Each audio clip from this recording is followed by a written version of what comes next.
freedom of choice, freedom from fear. This was not the end. It was only the beginning.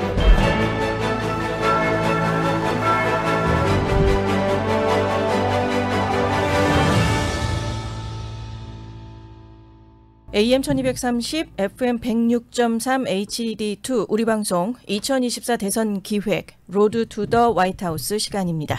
오늘의 키워드는 트럼프의 뺄셈 정치, 이대로 괜찮은가입니다.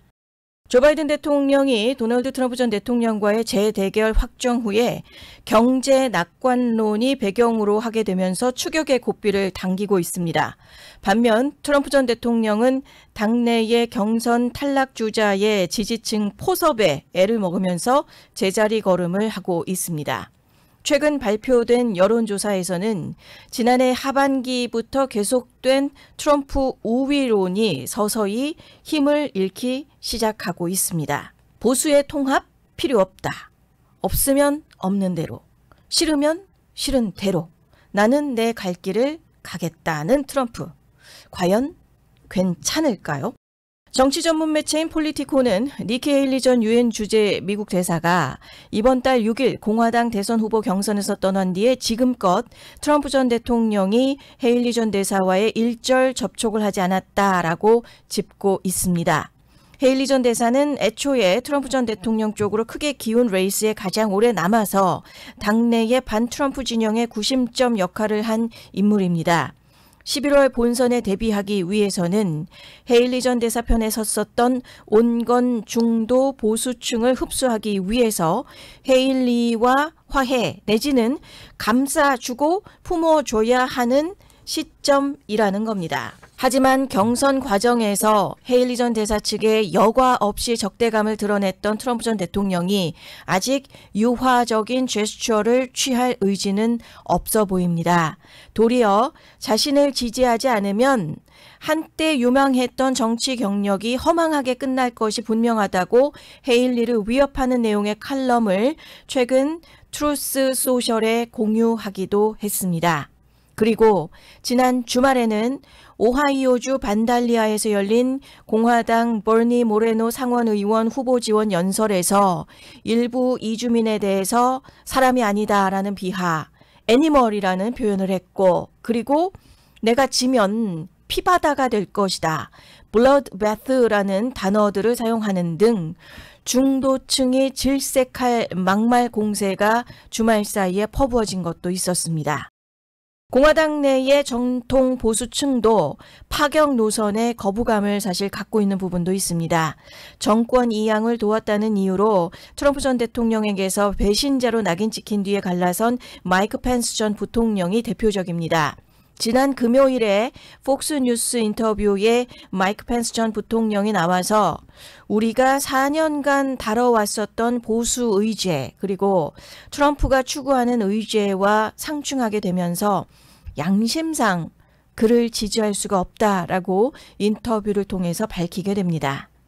몇 년간 불화한 모습이었고 결국은 자신을 지지한 미치 매코널 상원 공화당 원내대표처럼 굳이 자신이 손을 내밀지 않아도 승부가 임박하면 공화당에 결속하리라는 게 트럼프 전 대통령의 기대가 되고도 있습니다. 하지만 측근들은 초조합니다. 익명의 트럼프 고문에 의하면 폴리티코의 말하기를 이 사업, 그 정치가 되는 거죠. 이 정치에서는 덧셈이 핵심이다.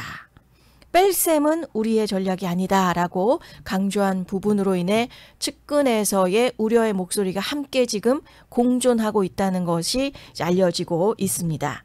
여기에 바이든 대통령은 현재 지지율이 바짝 추격하면서 일부 지역에서는 약간의 모습이기는 해도 리드를 하는 지역들도 서서히 나오기 시작하고 있습니다. 양당의 후보가 내정이 된 지난 12일 이후가 가장 큰 변곡점이 되고 있고, 그때 당시에서의 12일을 전후로 한 여론조사의 지지율을 봤을 때 지난해 10월부터 지속되어 온 트럼프 전 대통령의 우위 구도가 서서히 깨지고 있는 상황입니다.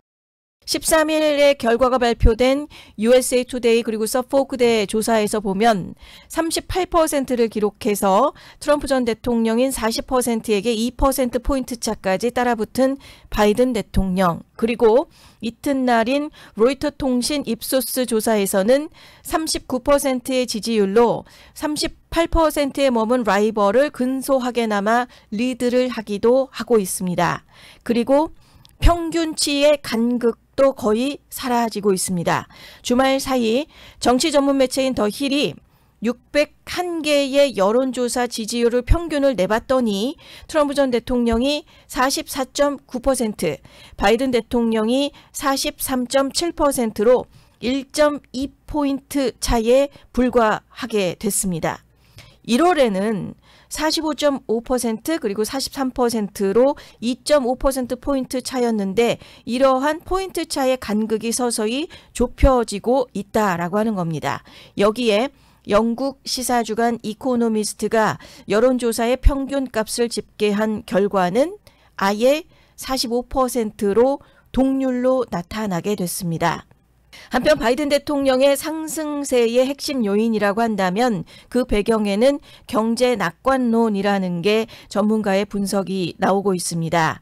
서포크대 정치연구센터장은 유권자의 3분의 1이 미국 경제가 나아지고 있다고 본다라고 하는 부분입니다.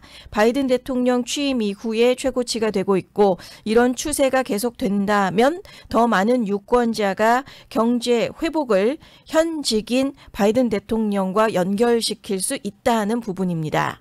결론적으로 봤을 때 11월의 대선이라고 하는 절대 시간은 아직 충분히 남아있는 상황이기는 합니다.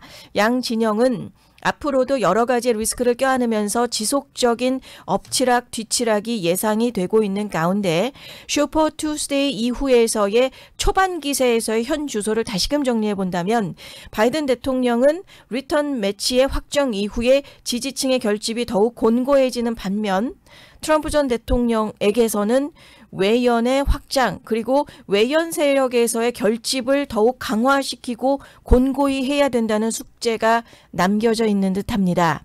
여론조사에서의 트럼프 우세론이 힘을 잃기 시작을 하고 있고 양측의 경쟁이 다시금 원점으로 돌아온 상황에서 이 무게중심의 기울기가 어디로 기울어질지 각종 국제 정세와 첨예하게 얽혀져 있는 상황 가운데에서의 집토끼 단속과 더불어서 대외 관계에서의 보다 유연하고 지혜로운 대처가 무엇보다도 중요한 시기라는 것을 더욱 분명하게 보여주고 있습니다.